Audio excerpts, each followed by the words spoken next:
काँग्रेसच्या गोटातनं मोठी बातमी आहे ती म्हणजे आगामी विधानसभा आणि लोकसभा निवडणुका काँग्रेस स्वबळावर लढणार असल्याची चर्चा सुरू झाली। काँग्रेसने स्वबळावर लढण्याची तयारी सुरू केल्याची माहिती समोर येते।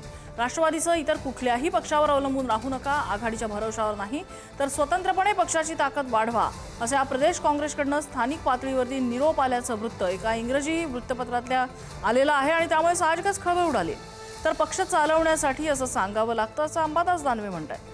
स्वबळावर असेल तरच आघाडी करता येते, जर बळच नसेल तर आघाडी करता येत नाही असं अंबादास दानवे यांनी म्हटलंय। सगळेच पक्ष असं सांगत असतात की स्वबळावर तयारी करा, संघटना चालवायची तर असंच करावं लागतं।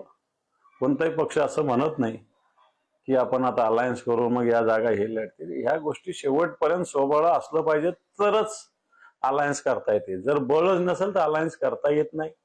काँग्रेसने जसं सूचना दिल्या असेल तसं शिवसेनेने ती वारंवार तशा सूचना दिल्या जातातच।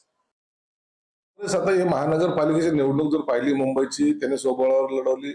अनेक ठिकाणी त्यांच्या कॉर्पोरेशनच्या निवडणुका स्वबळावर लढवलेल्या आहेत। महाविकास आघाडी आता अस्तित्वात राहिलेली नाही। शरद पवार साहेबांबरोबर तर त्यांची जाण्याची बिलकुल इच्छा राहिलेली नाही आणि उभाटाला तर त्यांनी कधीच हद्दपार केलेला आहे। म्हणून काँग्रेसचा आता पुढचा नारा हा स्वबळाचाच असणार। 2029 मध्ये भाजपा पाठोपाठ काँग्रेसही स्वबळाचा नारा देणार असं दिसतंय, कारण राष्ट्रीय पक्ष विरुद्ध प्रादेशिक पक्ष असाही सामना रंगणार असं कळतंय। 2019च्या विधानसभेमध्ये पंचरंगी निवडणुका होऊ शकतील। युती आघाड्यांच्या राजकारणाला त्यामुळे विराम मिळणार अशी चर्चा सुरू झालेली आहे। सुशांत सावंत आमचे प्रतिनिधी आपल्याला अपडेट देत आहेत। सुशांत, युती आघाडी यांचं राजकारण सध्या कुठल्या दिशेनं चाललेलं आहे, कशा प्रकारची भेळ झालेली आहे राजकारणाची आपण बघतोय। 2029 मध्ये याला छेद देण्यात येईल या दिशेने वाटचाल सुरू आहे अशी चर्चा करते, कुठले संकेत मिळत आहेत तसे? अगदी खरं आहे। आपण जर पाहिलं असेल तर भाजप देखील 2029 साठी वेगळा लढण्याचा विचार करते, तशी तयारी देखील त्यांनी सुरू केली आणि पक्षप्रवेश देखील त्याच दृष्टिकोनातून होत आहे। अर्थात आता काँग्रेस देखील जो राष्ट्रीय पक्ष आहे त्याने देखील आता स्वबळाचा नारा दिलाय। त्यामुळे महाराष्ट्रातील स्थानिक पक्षांचं काय, आपण जर बघितलं असेल तर लोकसभा निवडणूक महाराष्ट्रात महाविकास आघाडी म्हणून लढली गेली होती। त्यामध्ये उद्धव ठाकरे जे आहेत ते काँग्रेस सोबत होते, शरद पवारची राष्ट्रवादी होती। मात्र यावेळी काँग्रेस एक वेगळा विचार करते।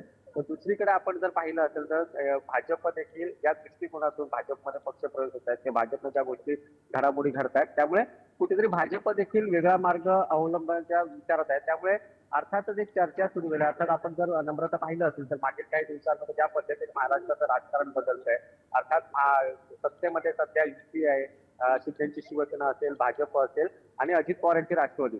तर दुसरीकडे काँग्रेस आणि शिवसेने म्हणजे उद्धव ठाकरेंच्या शिवसेनेमध्ये फारसं जमत नसल्याचं पाहायला मिळतंय आणि यावरूनच कुठेतरी काँग्रेसचं राज्यातील नेतृत्वाने हा निर्णय घेतलाय का, ही फक्त ही चर्चा आहे, बघावं लागेल। मात्र काँग्रेसच्या या निर्णयामुळे जी बातमी ज्यावेळी समोर आली त्यावेळी उद्धव ठाकरेंच्या शिवसेनेकडून देखील खोचक प्रतिक्रिया दिली गेली।